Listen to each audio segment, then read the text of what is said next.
Uttar Pradesh BJP ने 2027 की तैयारियां शुरू कर दी हैं। शुरुआत योगी की नई टीम के चयन के साथ हो चुकी है और इसके लिए पार्टी ने आज प्रदेश के 6 जोन में एक साथ अलग अलग बैठकें की। इन बैठकों का मकसद यूपी में बीजेपी के इंटरनल चुनाव के जरिए नया कैडर तैयार करना है, जिसके लिए यूपी को 6 संगठनात्मक क्षेत्रों में बांटकर बैठक हुई, जिसमें पश्चिम क्षेत्र की बैठक राष्ट्रीय महामंत्री और केंद्रीय चुनाव पर्यवेक्षक विनोद तावड़े ने ली, तो अवध क्षेत्र की बैठक प्रदेश महामंत्री संगठन धर्मपाल सिंह, काशी क्षेत्र की बैठक में प्रदेश के सह प्रभारी संजीव चौरसिया, गोरखपुर क्षेत्र की बैठक प्रदेश चुनाव प्रभारी डॉक्टर महेंद्र नाथ पांडे, कानपुर क्षेत्र की बैठक में प्रदेश बीजेपी अध्यक्ष भूपेंद्र चौधरी शामिल हुए। इन बैठकों के जरिए बीजेपी के इंटरनल चुनाव की रणनीति तैयार की गई, ताकि 2025 शुरू होने तक सीएम योगी की नई टीम तैयार हो सके। वैसे तो संगठन चुनाव की शुरुआत पहले से ही हो चुकी है, जिसमें पार्टी ने शनिवार तक 1.25 लाख से ज्यादा बूथों का गठन कर लिया था, जबकि प्रदेश में 1.62 लाख के करीब बूथ हैं। यानी बूथ मजबूत। बीजेपी का अगला कदम मंडल अध्यक्षों के चुनाव कराना है, फिर जिला अध्यक्षों का चयन होगा। इसके लिए पार्टी ने चुनाव पर्यवेक्षक नियुक्त कर दिए हैं और पूरे जोर शोर से पार्टी मिशन 2027 के इंटरनल फेज को पूरा करने में जुटी है। इन्हीं चुनावों के बाद बीजेपी के नए प्रदेश अध्यक्ष का भी चुनाव होगा और आखिर में पूरा संगठन योगी की अगुवाई में मिशन 2027 को फतेह करने के लिए उतरेगा। दिल्ली के चुनावी पिच पर अरविंद केजरीवाल ने एक बार फिर बड़ा मास्टर स्ट्रोक खेल दिया है। इस बार भी वो अपने पुराने पैटर्न पर ही सियासी मैदान में उतरते हुए नजर आ रहे हैं। और ऑटो से जीत तलाश रहे केजरीवाल अचानक ऑटो वाले के घर खाना खाने पहुंच गए। इस दौरान उनकी पत्नी भी मौजूद रही। अरविंद केजरीवाल ने सिर्फ खाना नहीं खाया, बल्कि उन्होंने दिल्ली चुनाव से पहले बड़ा दांव चला है। दिल्ली के ऑटो चालकों को लेकर 5 बड़े ऐलान किए हैं, जिसमें 10 लाख तक का इंश्योरेंस, ऑटो वालों की बेटी की शादी में 1 लाख की सहायता, ड्रेस के लिए साल में 2 बार 2500 रुपए, बच्चों की कोचिंग का खर्चा सरकार उठाएगी, पूछो ऐप फिर से चालू किया जाएगा। दरअसल साल 2013 के विधानसभा चुनाव में अरविंद केजरीवाल की जीत में ऑटो वालों ने बड़ी भूमिका निभाई थी, जिसका जिक्र उन्होंने फिर किया। दिल्ली के ऑटो वालों के साथ मेरा बहुत पुराना रिश्ता है। मुझे आज भी याद है 2013 में हमारी नई पार्टी बनी थी। उस वक्त दिल्ली में कांग्रेस की सरकार थी और दिल्ली में ऑटो वालों को लोग दुत्कारा करते थे। एक बार फिर अरविंद केजरीवाल 2013 में हुए इस कमाल को दोहराना चाहते हैं। ऐसे में ऑटो वाले के घर खाना और फिर ऑटो वाले के लिए ऐलान बीजेपी और कांग्रेस को परेशान करने के लिए काफी है।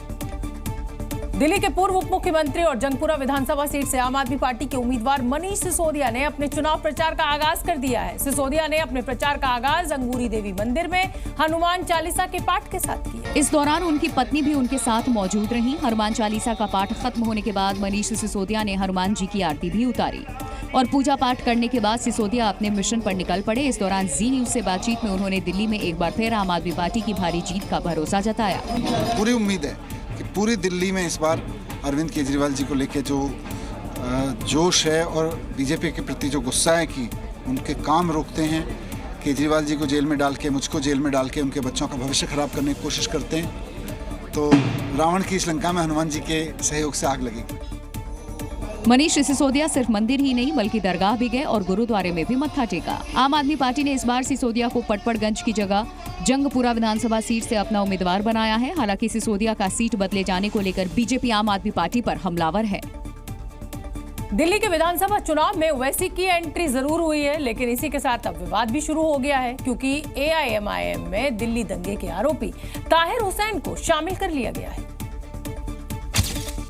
जिसकी तस्वीर खुद पार्टी के अध्यक्ष असदुद्दीन ओवैसी ने साझा की। असदुद्दीन ओवैसी ने कहा, ताहिर हुसैन एआईएमआईएम में शामिल हो गए हैं और आगामी दिल्ली विधानसभा चुनाव में मुस्तफाबाद से पार्टी के उम्मीदवार होंगे। उनके परिवार के सदस्य और समर्थकों से इसी सिलसिले में मुलाकात हुई।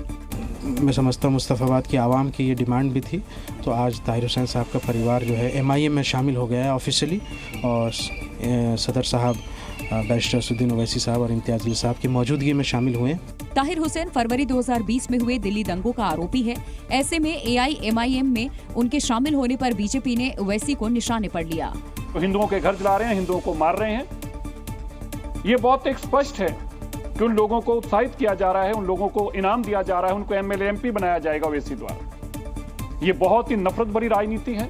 और हम ये सोच रहे हैं कि इस व्यक्ति को वोट कौन देगा। अगर ताहिर हुसैन को कोई भी वोट देता है तो सीधे सीधे वो उस दंगे को सपोर्ट करता है, अंकित की हत्या को सपोर्ट करता है, वो जो 53 लोग मारे गए उनकी हत्या को सपोर्ट करता है। माना जा रहा है कि ओवैसी की पार्टी अगले साल दिल्ली विधानसभा चुनाव में करीब 10 सीटों पर चुनाव लड़ सकती है। ऐसे में पूरा फोकस मुस्लिम वोट बैंक को अपने पाले में लाने पर है, जिसका असर तमाम राजनीतिक पार्टियों पर पड़ने वाला है। बाबर के चाहने वालों पर बीजेपी ने वार किया है। टीएमसी विधायक हुमायूं के बाबरी मस्जिद वाले बयान पर केंद्रीय मंत्री गिरिराज सिंह ने पलटवार किया और ये कहते हुए ममता बनर्जी को चुनौती दे डाली कि अगर तुम में दम है तो बाबरी मस्जिद दोबारा बनवाकर दिखाओ। कोई माय का लाल पैदा नहीं लिया है कि अब अयोध्या में बाबरी मस्जिद बनाएगा। ये मंसूबा निकाल ले। ये नया भारत है जिस भारत का युवा जग चुका है और ये ख्वाब मत देखे। दरअसल ये विवाद टीएमसी नेता हुमायूं के एक बयान के बाद शुरू हुआ, जिसमें उन्होंने कहा था कि 6 दिसंबर 2025 तक बाबरी मस्जिद फिर से बनकर तैयार हो जाएगी। ट्रस्टी बनेगा, ट्रस्टी को बनने के बाद वो लैंड का पता लेना चाहिए, लैंड परचेज करना चाहिए। तो बाद में वो 6 दिसंबर 2025 में वो बाबरी मस्जिद को भित्ति स्थापन करना पड़ेगा। इतना ही नहीं, ममता के विधायक ने बाबरी बनवाने का पूरा खाका तैयार कर लिया, फंड, जगह और रणनीति। बंगाल का तो 35% मुसलमान आबादी है, मुर्शिदाबाद में तो 71% है, बेलडंगा में तो 80% मुसलमान आदमी है। तो इसीलिए मेरा ख्याल से ये उपस्थापन किया जो यहाँ एक बाबरी मस्जिद के आदल में एक मस्जिद बनाना चाहिए। ममता के विधायक का बाबर प्रेम यूं ही नहीं जागा। वो जहां से आते हैं उस मुर्शिदाबाद में 70% मुस्लिम वोटर हैं। इस मुस्लिम वोट के लिए वो पहले भी जहर उगल चुके हैं। 2 घंटार मध्य तुम्हादेरके যদি ভারী দক্ষিণ বঙ্গে না ফেলতে পারি রাজনীতি থেকে সরে যাব, শক্তিপুর এলাকায় বসবাস করা বন্ধ করে দেব। এটা তোমরা হাতির পাঁচ পা দেখেছো, কিন্তু যদি ভেবে থাকো যে 30% লোক মুর্শিদাবাদ জেলায় আর আমরা 70%। बहरहाल हुमायूं के बाबर प्रेम पर अब बीजेपी तगड़ा पलटवार कर रही है। जवाब ममता बनर्जी से मांगा जा रहा है कि वो बताएं कब और कहां बाबरी बनवा रही हैं। राज्यसभा के सभापति जगदीप धनखड़ के खिलाफ विपक्ष ने अविश्वास प्रस्ताव दाखिल कर दिया है। विपक्ष ने सभापति जगदीप धनखड़ पर सदन के संचालन में पक्षपाती रवैया अपनाने का आरोप लगाया और उनके खिलाफ अविश्वास प्रस्ताव सबमिट कर दिया। कांग्रेस ने दावा किया कि इस मुद्दे पर पूरा विपक्ष एकजुट है और INDIA गठबंधन में शामिल सभी पार्टियों की सहमति के बाद ये फैसला लिया गया। जो भी साइन हुए उसमें इंडिया ब्लॉक की एक भी पॉलिटिकल पार्टी अलग नहीं है, सभी इंडिया ब्लॉक की पॉलिटिकल पार्टी ने इसमें साइन किया है और सभी ने मिलकर, अब आगे क्या होगा वो तो वक्त ही बताएगा। लेकिन इस मुद्दे पर INDIA गठबंधन के अंदर ही दरार दिखती नजर आई, क्योंकि जहां कांग्रेस नेता शक्ति सिंह गोहिल ने दावा किया कि INDIA गठबंधन में शामिल सभी पार्टियों ने मिलकर हस्ताक्षर किया, तो वहीं समाजवादी पार्टी के वरिष्ठ नेता रामगोपाल यादव ने ऐसी किसी भी बात से साफ इनकार कर दिया। जो विपक्षी पार्टी है वो उपराष्ट्रपति को हटाने के लिए प्रस्ताव पर नोटिस लाने का विचार कर रही है सर, ये हमें जानकारी नहीं। तो वहीं बीजेपी ने आरोप लगाया कि विपक्ष बिना वजह हंगामा कर संसद नहीं चलने देना चाहता। अब राहुल गांधी को गरीबों का मसला और आम लोगों का जो भी इशू है उसका कोई मतलब नहीं है, उनको समझ नहीं है, क्योंकि राहुल गांधी तो लोगों का इशू से कोई लेना देना नहीं है। उनका अपना एक महत्वाकांक्षा है, अपना एक स्टाइल है और नाटकीय तरीके से कुछ ना कुछ करते रहते हैं, तो उससे प्रभावित हो करके संसद का सत्र का जो कामकाज में रुकावट डालना ठीक नहीं है। राज्यसभा की कार्यवाही आज भी हंगामे की भेंट चढ़ गई। जॉर्ज सोरोस के मुद्दे को लेकर राज्यसभा में जोरदार हंगामा हुआ और उसके बाद राज्यसभा की कार्यवाही को कल तक के लिए स्थगित कर दिया गया। लेकिन इससे पहले जॉर्ज सोरोस के मुद्दे को लेकर बीजेपी ने कांग्रेस पर जोरदार हमला बोला। राज्यसभा में बोलते हुए बीजेपी नेता जेपी नड्डा ने जॉर्ज सोरोस का मुद्दा उठाया। हालांकि इस दौरान विपक्ष के सांसद लगातार हंगामा करते रहे, लेकिन हंगामे के बीच ही जेपी नड्डा ने सवाल पूछा कि आखिर जॉर्ज सोरोस और कांग्रेस के बीच क्या संबंध है। इसको आर्थिक रूप से मदद देने का काम यह जॉर्ज सोरोस कर रहा है। मैं जानना चाहता हूं कांग्रेस पार्टी का और जॉर्ज सोरोस का क्या रिश्ता है।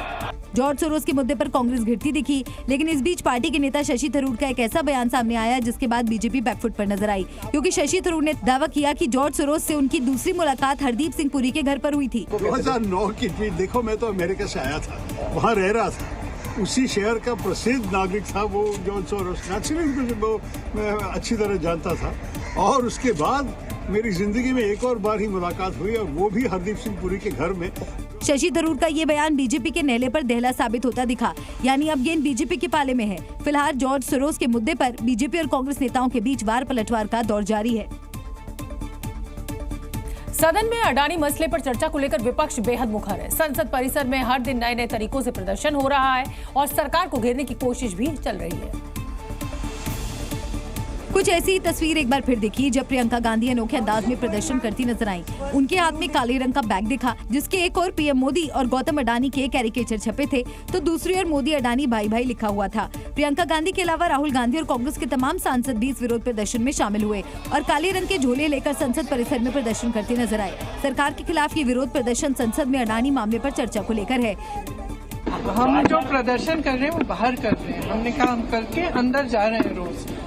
रोज हम कोशिश करते हैं, लेकिन वो नहीं चाहते, चर्चा नहीं चाहते, तो किसी न किसी बहाने अध्ययन करा रहे हैं हर रोज। राहुल और प्रियंका गांधी के इस विरोध प्रदर्शन पर बीजेपी लगातार हमलावर है। बीजेपी सांसद संबित पात्रा ने कहा, ये लोग लोकतंत्र को समझने में भूल कर रहे हैं। कभी मास्क पहन के आना, कभी बैग लेकर आना, कभी मुखौटे पहनकर आना। अगर प्रतिपक्ष को और विपक्ष को लगता है यही नेतागिरी है और यही लोकतंत्र है, तो मुझे लगता है उन्होंने लोकतंत्र के और संविधान के सही अर्थ को समझने में भूल किया है। लगातार ये चौथा मौका था जब कांग्रेस ने नारों के सहारे अडानी का विरोध किया और सरकार को घेरने की कोशिश की। सी न्यूज़।